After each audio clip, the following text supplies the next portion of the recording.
Welcome to RamGoatAstrology, and this is another episode of The Rambling Ram. I'm so happy to have you join me today.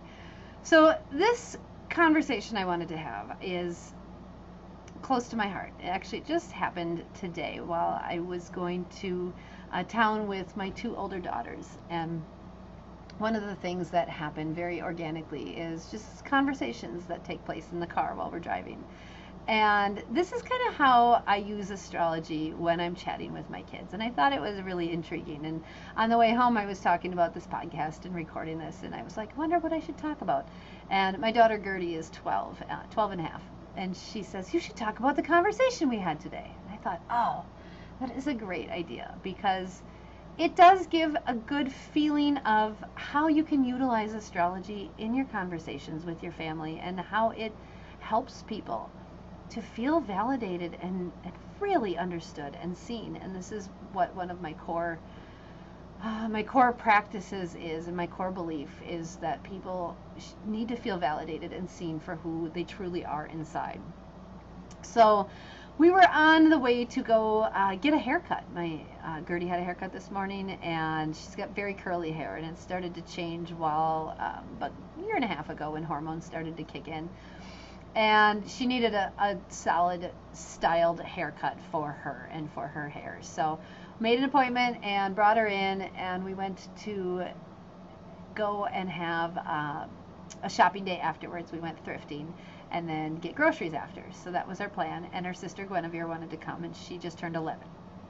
It has been a long time since I have been out and about with just these two girls, and not one of my younger two, who are 3 and now 15 months, or my older child Elliot, who is 15. So it was just the three of us, and we have an interesting energy together, my two girls and I.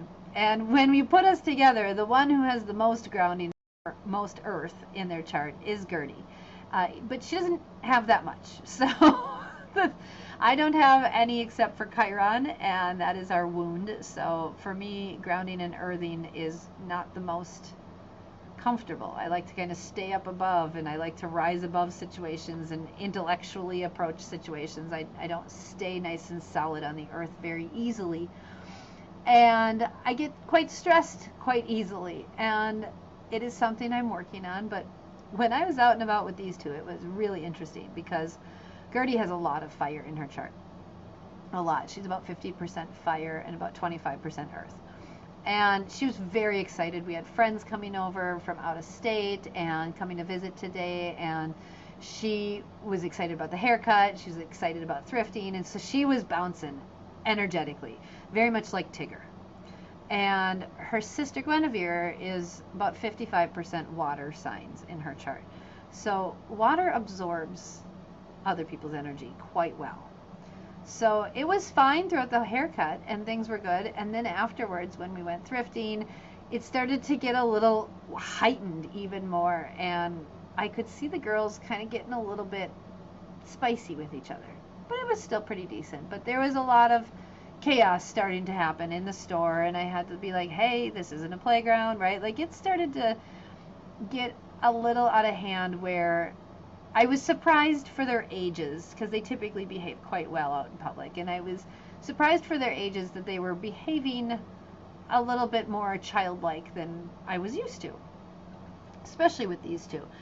But again, we usually have smaller children with us, and they usually have to be the mature ones. So maybe this time they were like, oh, we can just be whatever. But it was pretty decent. It wasn't anything out of hand. But what we started talking about in the car was how we relate to each other. So after we went thrifting and we went to go get groceries, we started talking about relationships and Venus and how we relate to each other. And then we got into the subject of dating. Now at 12 and 11, they're certainly not dating yet, but we certainly wanted to chat about it, and we keep the conversation open. And we were talking about Venus, and we were talking about the spectrum of human sexuality and who's attracted to who, and what that looks like, and what these words are. And they hear all of the different words used, whether it's, you know, lesbian or gay or bisexual or whatever. They hear these words in shows or whatever, which is fine. I'm not bothered by it, but I just wanted to clarify what this looked like. And I said, It's very much like the rainbow. When you're looking at a spectrum of color, when does yellow become orange? When is that? Because somewhere in there, there's like this merging of colors where yellow is not orange and orange is not yellow, but what would you call it? Is that a yellow? Is that an orange? And so we were talking about a spectrum of attraction and how some people are very clearly on one side of the spectrum and they are this gender and they are very attracted to the opposite gender. They are a straight person. And then the other end of the spectrum is they are this gender and attracted to the same gender and they are a gay person. So it's very clear in that regards. But then in between there is a whole spectrum of human interest. And so we were talking about this, and we were talking about charts and how that looks for people. And if you have, for example, for me, Venus in Aquarius, I don't feel like I can put myself in any specific box of straightness or gayness. I just am very attracted to people, specifically intelligence. I love people who have weird knowledge and weird hobbies and unique ways of living and just are unique people and authentic and true to themselves. That's attractive to me. And then for me, because it's Venus in Aquarius, we want to think about how we relate to each other, right? So I very much relate to people who have a lot of unique interests. And then sexually, we look to Mars. So my Mars is in Libra, and that's very giving and whatever kind of energy. If you're good with it, I'm good with it. If you're respectful, I'm respectful. If you're interested, I'm interested. If you're not, okay. If we're friends, okay. So it's kind of like go with whatever, as long as there's mutual respect and mutual attraction and mutual understanding. So that when I look at my chart, if I didn't know this person, I was just looking at the chart, I would say this is a person who's definitely not in any specific box and is attracted to many different people. And then we got into their charts, and Gertie was asking me, like, who does she think that she would date, or who do I think she would date, or how she would date? And I started breaking down her chart, and like, okay, well, you have Mercury and Venus conjunct exactly in Sagittarius, so let's talk about that. And we dove into that, what that looks like as far as like exploring different partners who are mentally stimulating to her. So, but maybe like trying them out for a little bit, like you try on a pair of shoes and then, oh, these give me blisters, or I don't really enjoy the fit of these, and then donating them and getting a new pair, right? And it might be something where she's interested mostly in men, but maybe she wants to explore women, or maybe there's, right? So we talked about all of these different concepts, and she was just kind of stunned, and she was like, that's exactly how I see myself dating when I'm older. That's really interesting. And I said, but you have a Taurus rising, and Taurus rising is typically kind of slow to enter the scene, not like, hey, I'm here, like a Sagittarius rising would be, right? So Taurus rising is a little slow to enter the scene. So I don't see you starting to date early. I think it would be a little bit later, more like 18. She goes, I very much feel like college. I was like, yeah, I feel like 18, 19, 20. And you'll try a couple things on for size, try out this person, this personality, how this goes. But then once you find somebody and you want to settle, it feels like you'll settle and have, you know, healthy, happy relationship. Her chart is very much kind of set up like that. So we talked a lot about that, and it was a great conversation. It was super intriguing to dive in with them. I haven't had an opportunity to talk with these two older girls in this way before, so it was fun. A little bit uncomfortable for me. I had to kind of take a couple deep breaths here and there, but it was good. I answered their questions, and we really dove into the various interests of them and how I kind of see their chart energetics playing out. We talked about Guinevere and how her chart indicates that she's going to be probably well known in her field or in her area for what she chooses to do, especially in the teaching realm or being a guru or a professor, with her planets there in the 9th house. And so we were talking about the various opportunities for her and how she might meet people. That's how it ended up connecting to Venus. And the girls were so intrigued, and they both confirmed that these are things that they feel inside of themselves. Like they feel like, yes, that fits me. That feels really, really accurate. And Gertie especially was like, I've never explained that to anyone, but that feels really right. I really, like, yeah, that feels good. And I just had to take a moment and just smile at the ability to give my daughters this deep validation that I don't know if I ever had. Like, I've validated myself now through my own chart and my own astrology readings and stuff, and I've had a couple other astrologer friends, validate things, but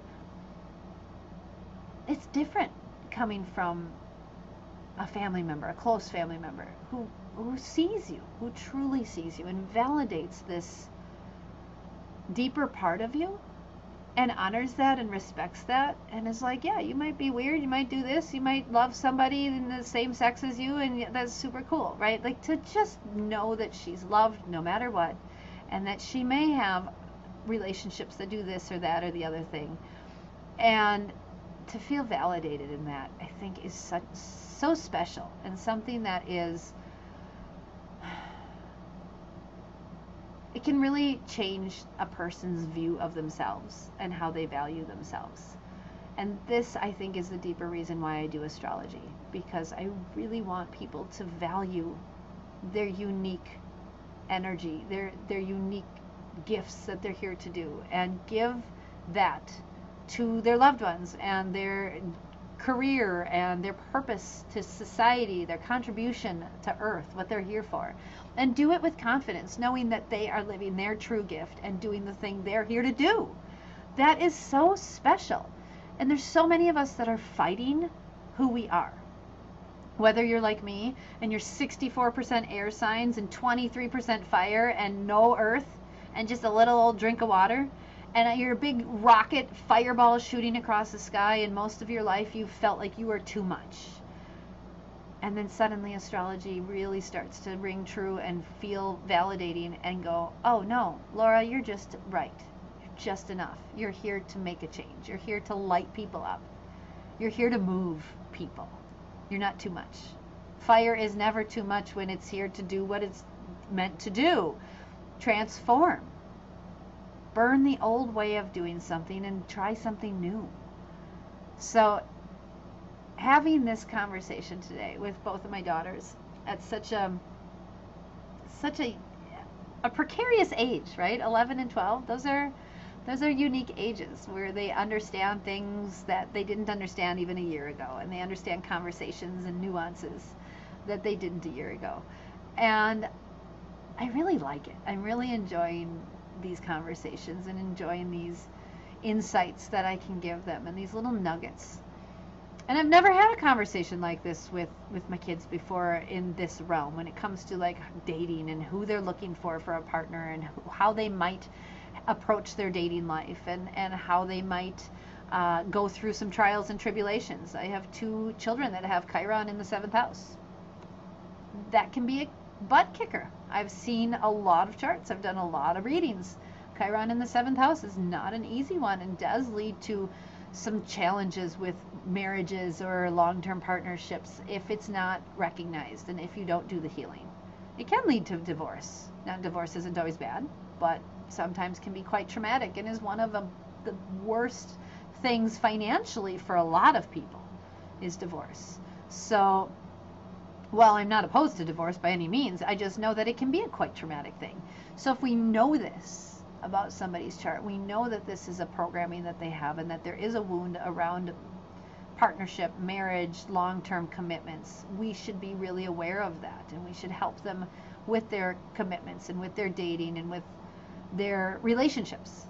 So I love utilizing astrology for these purposes and diving into this stuff with my kids. And it just was a great experience today, and a great description as to how we work this in. Like, we were just chatting about it, and she was asking me about, just general questions she had, and I was able to explain it with my own chart, and then dive in and help her understand her chart. And God, that just felt good. It just felt good. So if you ever wonder about, sexuality, or if you have anybody in your family that's struggling, I've done quite a few readings for a couple trans folks, a couple people who are struggling to come out of the closet. Whatever the situation is, I promise you there is some answers in your birth chart, and we can take a look. We can dive in and help you understand the programming and understand the lessons and understand the energetics, right? It's like learning how to play a piece of sheet music. Sometimes you have to really stop at a certain part and really work through the fingering of that, whether you're, it's playing on a violin or my saxophone or whatever it is. You got to really work through those notes, sometimes incredibly slow and diligent, one note at a time. You got to take the time to process it, and then you speed it up a little bit, and then you speed it up a little bit, and you keep working through that sequence. And that's what some of these parts in our birth chart are. And for some people, this shows up in the marriage house or in the partnership house or within romance and dating. And this is where we slow down and we zoom out and we work through that little section over and over and over and over. And we get the understanding and we really get the concept down around the lessons here. And we do the healing and we do the work. And then we can have healthy relationships and healthy interactions when we understand how to play the energetics of our own birth chart. And this, my friends, is why I do astrology. Because it's too damn helpful to not. It's just too helpful. Especially even my son. My son is 15 and he has Mars in Aries and he has Venus in Aries. And they are conjunct. And they are at 0 degrees and 2 degrees. And this is very, very early and very, very young Aries. And it's playful. And then he has 3 planets, Sun, Moon, and Mercury in Taurus. And Taurus does not take no for an answer very well. So we have a very stubborn concept over here of not taking no for an answer very well and wanting what we want and wanting to feel good with Taurus. And then we have very playful and young Mars and Venus in Aries. So my job as a mom is to recognize that hormones may become a problem with this child and they may take over, and maybe we might have a problem responding to no very well from a girl that we're dating or a person that we're dating. So teaching this and making sure he responds to no through his sisters and his mother and all this, that no means no, right, is really important. And I see it in his chart and I go, okay, this is what we get to work on and practice and implement. So again, super helpful information in your chart, especially for your teens, especially if you're dating, especially if you're struggling with relationships. Oh, so much information in there. And having these little conversations with my kids has just solidified over and over how important this is. And I can't wait to work with you guys. And if you guys have any questions or want to dive in, I would love to help you out. Helena and I love doing readings, so if you want to dive in and find more information about your relationships and how you best relate with others in romantic partnerships, dating, anything like that, let us know. We would be happy to do a reading for you. And make sure you check us out on Patreon. Join us over there in our membership space where we are diving in deeper and deeper each month, putting tons of content together for you guys. So we so appreciate the love and support and can't wait to see you next time. Thanks for joining us and joining me this week with the Rambling Ram, talking about love and relationships and chatting with your teens and all things astrology. Take care. We'll see you next time. Thank you for joining us on this episode of Ram and Goat Astrology. You can support the show by buying us a coffee or a tea. Link in the show notes. Your financial support means the world to us. Join us next time.